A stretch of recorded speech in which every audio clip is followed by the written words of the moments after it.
Keluarga David juga menyerahkan sepenuhnya proses hukum atas kasus penganiayaan oleh anak mantan pejabat pajak kepada polisi. Ayah David memastikan akan menempuh dan mengawal proses hukum hingga ke pengadilan dan tidak ada kata damai dalam kasus ini. Berpesan ke teman-teman ZLBH Ansor bahwa kita akan tempuh jalur hukum sampai pengadilan, jadi nggak ada damai-damai nggak ada. Saat ini polisi telah menetapkan 2 orang tersangka dalam kasus penganiayaan David. 1 tersangka merupakan pelaku penganiayaan kepada David, yakni anak mantan pejabat pajak. Tersangka kedua adalah teman dari pelaku, yakni Shane Lucas, yang diduga memanasi dan ikut merekam aksi penganiayaan yang dilakukan Mario Dandi kepada David. Tim Liputan, Kompas TV. Nengok dong dikit. Keluarga menyerahkan seluruhnya proses hukum kepada Lembaga Bantuan Hukum GP Ansor. Keluarga meminta semua pihak yang terlibat dalam penganiayaan David harus diproses hukum. Keluarga menyebut jika pihak pelaku, anak mantan pejabat pajak, sudah pernah datang untuk meminta maaf langsung kepada keluarga David. Keluarga menyebut telah memaafkan perbuatan para pelaku, namun tetap akan melanjutkan proses hukum. Harapannya pokoknya kasus ini harus diproses seadil-adilnya aja. Jadi siapapun yang terlibat ya nanti sesuai dengan hukum kan. Jadi teman-teman LBH sebenarnya yang paling paham soal masalah siapa harus kena pasal apa gitu. Yang pasti kita berharap karena memang kita terus terang selama David dirawat ini memang kita fokus untuk kesembuhan David. Makanya kita memang keluarga lebih banyak habiskan waktu di rumah sakit bersama tim dokter gitu. Di Rumah Sakit Permata Hijau pernah hadir dan waktu itu memang saya tidak ada di sana. Sudah pernah minta maaf dan saya tahu sudah dimaafkan oleh ayahnya melalui statementnya di sosmed. Tapi di situ juga ditegaskan bahwa proses hukum tetap berjalan. Tim kuasa hukum Shane Lucas menyambangi Polres Jakarta Selatan untuk mendampingi Shane hari ini.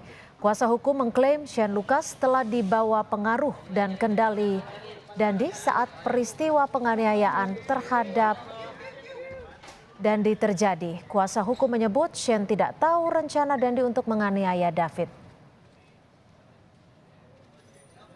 Pak, ini berarti Shane kan menolak berkali-kali. Berarti dia sudah tahu akan adanya ajakan penganiayaan begitu Pak? Karena dia merasa takut kemudian menolak atau bagaimana? Dia tidak tahu ada ajakan penganiayaan.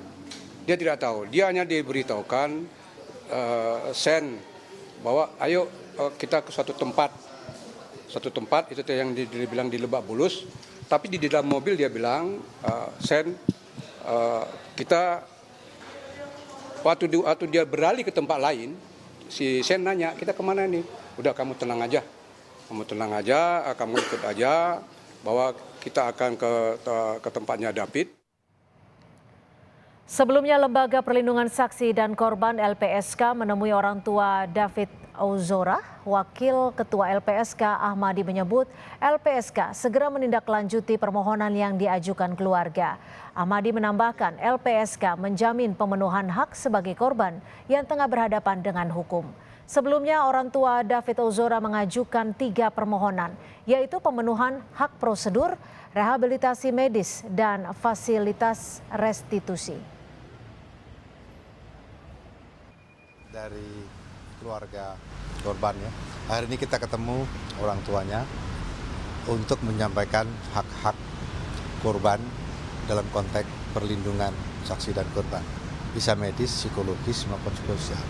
Dan itu sudah kita sampaikan kepada keluarga korban dan proses nanti akan kita telah lebih lanjut. Saya kira intinya itu. Kondisinya sekarang korban gimana? Kondisi apa? Kondisi korban? Ya kalau itu medis lah ya, jangan kita itu aspek medis itu. Itu kan kewenangan medis itu ya. Gitu. Tapi sempat lihat udah ada respon David atau gimana? Sebaiknya tanyakan ke medis saja, aspek medis, kondisi David dan sebagainya tanyakan pada rumah sakit dokter. Jadi Bapak tadi hanya bertemu dengan keluarga. Ya. Apa saja Pak?